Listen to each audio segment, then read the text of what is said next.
Assalamualaikum warahmatullahi wabarakatuh. Waalaikumsalam warahmatullahi wabarakatuh. Kembali lagi bersama kami di Kabut Hitam.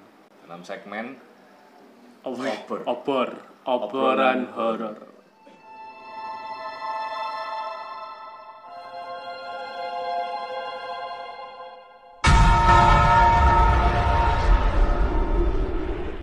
Masih bersama kami yaitu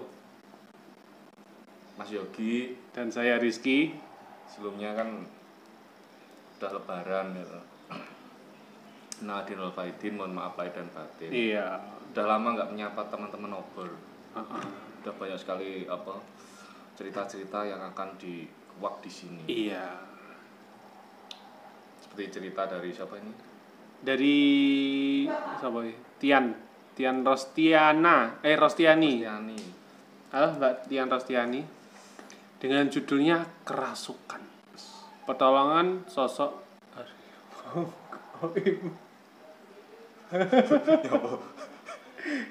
Ceritanya gini. Ini cerita Gak guru. trip kerasukan nih. Gak guru. Gak ngerti. Jadi kisah nyata dari Mbak Tian ini.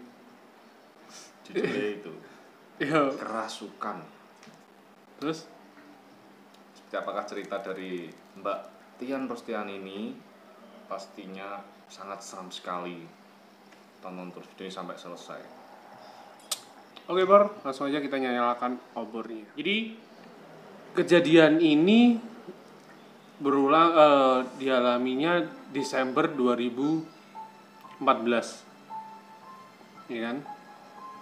Saya kembali pulang ke kampung halaman setelah sebelumnya saya pergi ke Jakarta untuk mengantar keponakan saya untuk mendapatkan panggilan untuk melaksanakan tes kerja. Dan di Jakarta pulalah saya kemudian bertemu dengan seseorang yang alhamdulillah sampai sekarang seseorang itu menjadi orang tua angkat saya. Saya bisa seperti sekarang ini karena bimbingan dari beliau. Sekitar pertengahan tahun 2015 saya mendapatkan tawaran kerja dari teman kakak saya yang bertempat di Purwakarta, Jawa Barat. Kakak saya memberitahu agar saya segera berangkat ke sana dan saya pun berangkat bersama keponakan saya yang kebetulan kalau memang ada lowongan pekerjaan, dia ingin mencoba untuk melamarnya. Sesampainya di Purwakarta, saya diajak untuk menginap di rumah mertua kakak saya. Tadinya kami berencana untuk mencari kos-kosan, dan kami pun mengutarakan rencana kami kepada kakak saya dan mertuanya. Setelah 2 hari kami menunggu, teman kakak saya belum memberi kabar, karena katanya dia masih berada di luar kota. Saya pun memutuskan untuk mencari kos-kosan. Saya tidak ingin merepotkan kakak dan mertuanya. Mertua kakak saya menyetujui permintaan saya dan membantu mencarikan kos-kosan yang tidak terlalu jauh dari rumahnya. Tetangga di sekitar kebetulan punya 1 kamar yang berada di samping rumahnya dan sudah lama kosong. Sebelumnya kamar itu sempat ditempati oleh anaknya.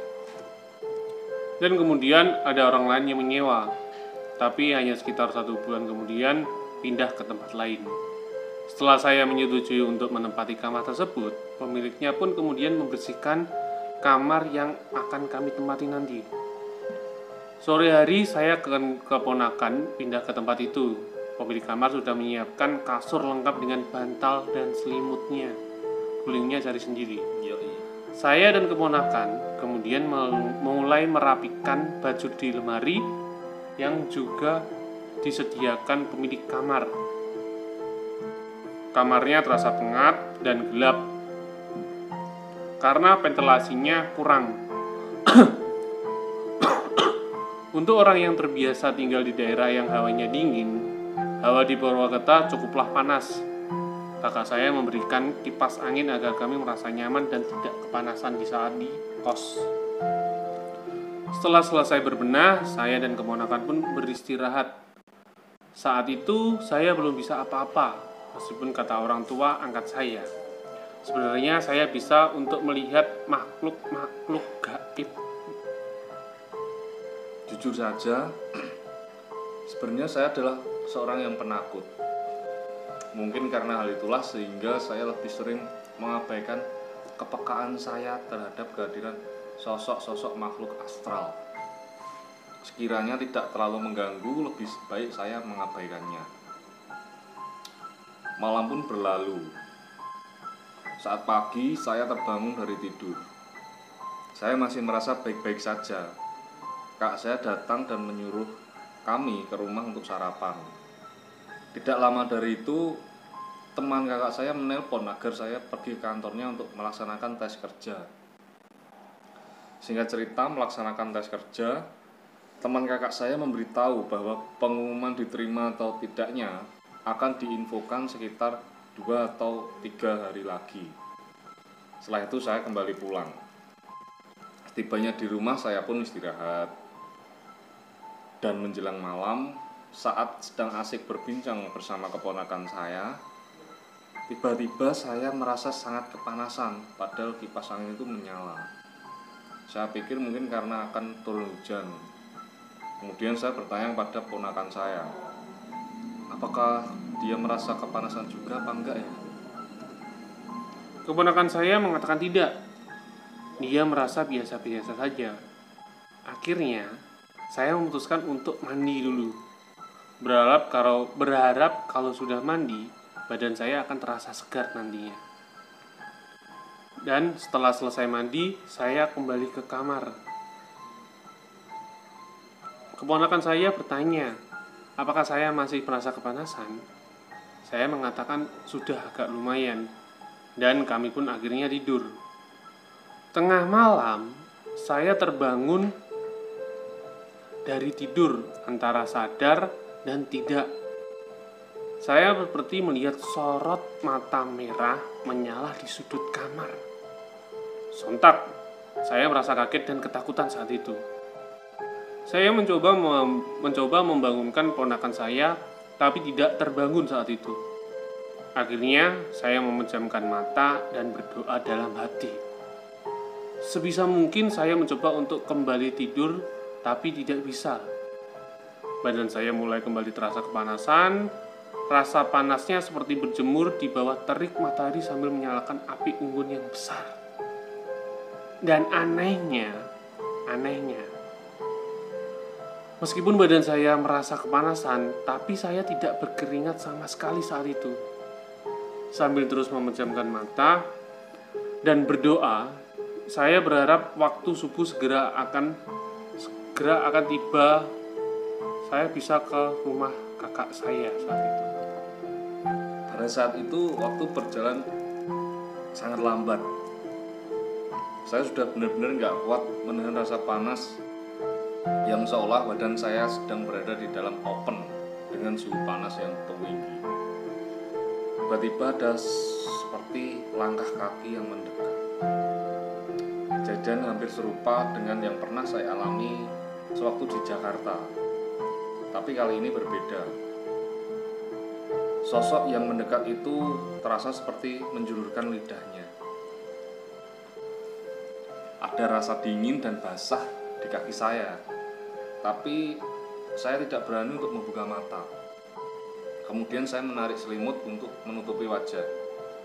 Saya pun memeluk erat keponakan saya sambil terus membacakan ayat-ayat suci Al-Quran. Keringat dingin rasanya mulai bercucuran. Dan sosok itu tidak lagi mendekati saya. Hanya saja saya merasa dia masih berada di samping saya. Di samping tempat tidur. Sayup-sayup terdengar suara adzan subuh berkumandang. Dan saya masih belum berani membuka mata. Baru setelah adzan selesai berkumandang, saya memberanikan diri untuk membuka mata saya dan membangunkan keponakan saya untuk sholat subuh. Aneh memang, seketika itu juga badan saya kembali normal dan tidak sedikit pun merasa kepanasan. Saya tidak mengatakan apapun kepada ponakan saya mengenai apa yang tadi malam saya alami dan saya lihat. Karena saya tidak ingin membuatnya takut saat itu. Karena badan saya sudah kembali normal kan polisi. Saya pun mengurungkan niat untuk pergi ke rumah kakak saya. Setelah selesai sholat, saya kembali berbaring karena saya merasa ngantuk setelah semalaman tidak bisa tidur. Belum lama tertidur, saya bermimpi ada sosok seperti genderuwo keluar dari belakang lemari yang berada di sudut kamar tersebut. Matanya merah menyala dengan lidah yang menjulur panjang. Lilipan banget. Persis seperti yang semalam saya lihat. Sosok genderuwo tersebut menghampiri saya dan menarik badan saya. Kuku tangannya yang runcing dan tajam itu mencengkram tangan saya. Sangat terasa menusuk sampai tangan saya berdarah. Sontak saya terbangun dari tidur dan badan saya kembali kepanasan. Keponakan saya sampai kaget dan bertanya kenapa. Saya mengatakan badan saya terasa kembali panas dan lebih panas dari yang kemarin saya rasakan. Keponakan saya menyalakan kipas angin dan mendekatkan kipasnya di depan saya. Semakin lama kipas angin dari kipas itu malah terasa membuat saya kepanasan. Wajah saya mulai memerah, kepala saya sangat berat, saat itu pula badan saya terasa sangat lemes. Saya bertanya dalam hati, sebenarnya apa yang ada apa ini? Saya kemudian berdoa sebisa saya, memohon kepada Allah SWT agar memberikan perlindungan dan pertolongannya. Tak lama kemudian, saya mendengar seperti ada suara auman harimau. Saya bertanya, kucing. Saya bertanya kepada ponakan saya, apakah dia mendengar suara auman tersebut? Keponakan saya mengatakan kalau dia tidak mendengar apa-apa. Dia pun menyuruh saya untuk beristirahat. Beristighfar, sorry. Astagfirullah. Sambil beristighfar, saya mencoba menenangkan diri. Tiba-tiba pundak saya terasa sangat berat sekali dan saya tidak bisa mengontrol tubuh saya. Akhirnya saya merasa seolah ada yang merasuki tubuh saya. Pikiran saya masih sadar, tapi saya tidak bisa melawan sesuatu yang seolah menggerakkan tubuh saya. Saya kemudian merangkak dan mengeluarkan suara seperti auman harimau, memutar-mutar di tengah ruang kamar. Keponakan saya memanggil-manggil saya, tapi saya terus mengaum seperti harimau dan mengarahkan pandangan ke sudut kamar. Keponakan saya berlari keluar kamar dan memanggil kakak saya ke rumahnya. Kakak saya pun datang diikuti oleh suaminya. Melihat kondisi seperti ini, kakak saya menyuruh suaminya memanggil Pak Ustadz. Tak lama, Ustadz yang kebetulan baru pulang dari masjid datang dan mencoba mengeluarkan sosok harimau gaib yang merasuki saya.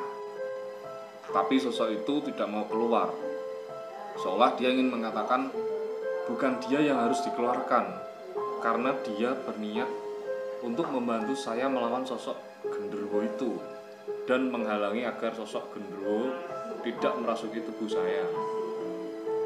Karena pandangan saya terus tertuju pada sudut kamar, Pak Ustadz itu pun akhirnya mengerti. Beliau membacakan doa dan memercikkan air yang sudah beliau doakan ke sudut kamar. Kemudian beliau mengusapkan air itu ke wajah saya. Akhirnya saya pun sadar dan bisa mengontrol tubuh saya kembali. Saya dibantu untuk duduk oleh kakak dan keponakan saya. Kakak saya bertanya pada Pak Ustadz, itu apa yang sebenarnya terjadi dan kenapa bisa kerasukan? Ustadz itu mengatakan, ada sosok makhluk yang sudah berada sejak lama di kamar ini yang ingin mencoba mengganggu saya. Namun, ada sosok harimau gaib yang membantu melawannya. Karena saya belum bisa melihat secara jelas dan tidak mengetahui bahwa sebenarnya sosok genderuwo itu ingin mencelakai saya, makanya sosok harimau itu merasuki badan saya. Sosok harimau itu hanya berniat menolong dan menghalangi. Tadinya sosok genderuwo itu yang akan merasuki saya. Dan ternyata memang sudah sejak lama di kamar itu sering terjadi hal-hal mistis. Setiap orang yang menyewa kamar itu tidak ada yang betah. Pemilik tempat tersebut kurang mempercayai hal-hal seperti itu. Tapi setelah kejadian itu, dia pun meminta ustadz tersebut agar sesekali membersihkan kamar yang kami tempati dari hawa-hawa negatif dan mengusir sosok gaib yang menjadi penghuninya. Ustadz mengatakan bahwa beliau melihat sosok harimau yang merasuki saya sudah membawa genderuwo itu pergi. Jadi tinggal melakukan pembersihan dari sisa energi negatif dan menetralkannya kembali. Sebenarnya beberapa hari ini sosok harimau yang entah dari mana asalnya itu ingin memberitahu saya bahwa ada sesuatu yang akan membahayakan, tapi saya tidak peka. Keponakan saya pun menceritakan bahwa dari kemarin saya merasa kepanasan yang berlebih, tapi tidak berkeringat sama sekali. Ustadz menjelaskan bahwa itu adalah reaksi dari benturan energi yang terjadi. Energi negatif dari sosok genderuwo dan energi positif dari sosok harimau itulah yang saling berbenturan. Tapi efeknya saya yang merasakan.